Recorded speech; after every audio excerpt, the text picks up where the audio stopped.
Good morning and win forever. Pastor M. Tom is my name, in case you met me for the first time. I don't know, I'm just being led to address some issues.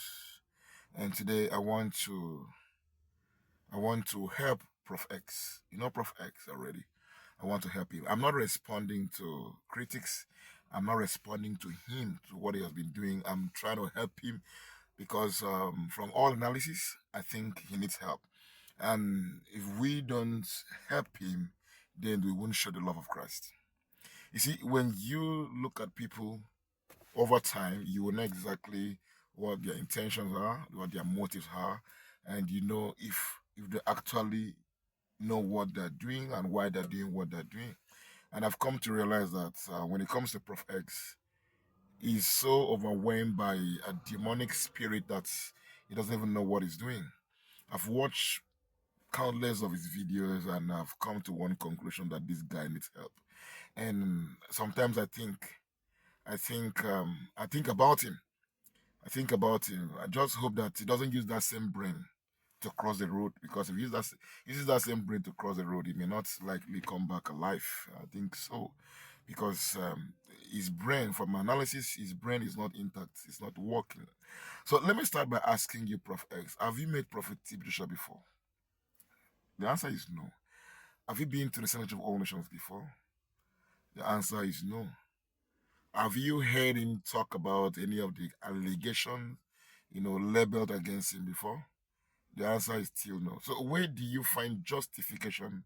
Where do you derive your conclusion on the things you heard about him, the things you're hearing about him? Where do you get that conclusion to say, okay, these things are true? Because he has never come out one day to object. He has never come out one day to debunk. He has never come out one day to say, okay, it was true, it was not true. You've not seen him before. You don't know him. You know nothing about him.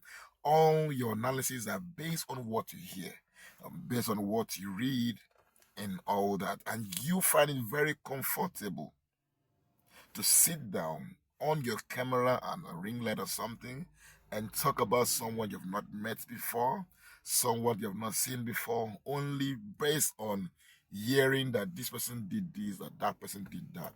It shows that something is wrong with your brain. Don't use that brain cross road. If you use that brain cross, if you no come back alive, something is wrong with that your brain. And looking at you don't. There's nothing about this. There's nothing Christocentric. There's nothing godly. There's nothing. There's nothing absolutely that's connected to God about you. From your appearance to the things you say, there's nothing absolutely that represent God. So you lack the moral right and justification to call us someone as great and big as Prophet T.B. Joshua. You lack that moral right. And as I said, I want to help you. The help is, I want you to either take yourself to a psychiatric hospital, surrender yourself to them to check your brain, or maybe you just have to take some nerves and, you know, just give yourself some kind of reservation. Just give yourself some kind of relaxation if you can get your brain back. Because by the time you put all of ask you now on the table, you realize that something is wrong with your brain. Definitely. And as I said, how hope you are not using that same brain to cross the road. Because you can't be on your right senses crossing the road with that brain. It's very dangerous. That your brain cannot cross the road. It's very dangerous. You have not met this man before. You have not seen him before. You only base your judgment, your conclusion, your justification on the things people say. There's an adage. Be careful of what you hear about others, because you may hear it from an enemy. And everyone that are on your interview, everyone that have ever spoken against Prophet Tibisha to you are already enemies of Prophet Tibisha, enemies of the Senate of all nations. Nobody is still a member of that church coming to tell you this or that. And you come out and you start making justification. How, imagine you, someone like you, that you wake up, you eat. Because that's how I'm thinking now. So how do you eat? Do you put the food in your mouth or your nose? That Prophet Tibisha is not dead. There is somewhere alive. That is still, Like the one I watched today was just trying to. I had to call somebody to say, "Come, please, like listen to this guy. Is he making sense?" Is the guy that even asked me, "Hope this guy is not using his brain to cross the road because it's not making sense." That prophet teacher is not alive. He's alive. He's not dead. He's alive, and he's somewhere hiding. That he will come out one day that he's still in doing this and doing that. Prof X, you need help. So please, is either you're going to surrender yourself to psychiatric hospital for, analysis so that you could be helped, or any rehab center, or just, take that time, get yourself somewhere where you're going to be in a desert place, just be and see how you can get your brain back, because definitely something is wrong.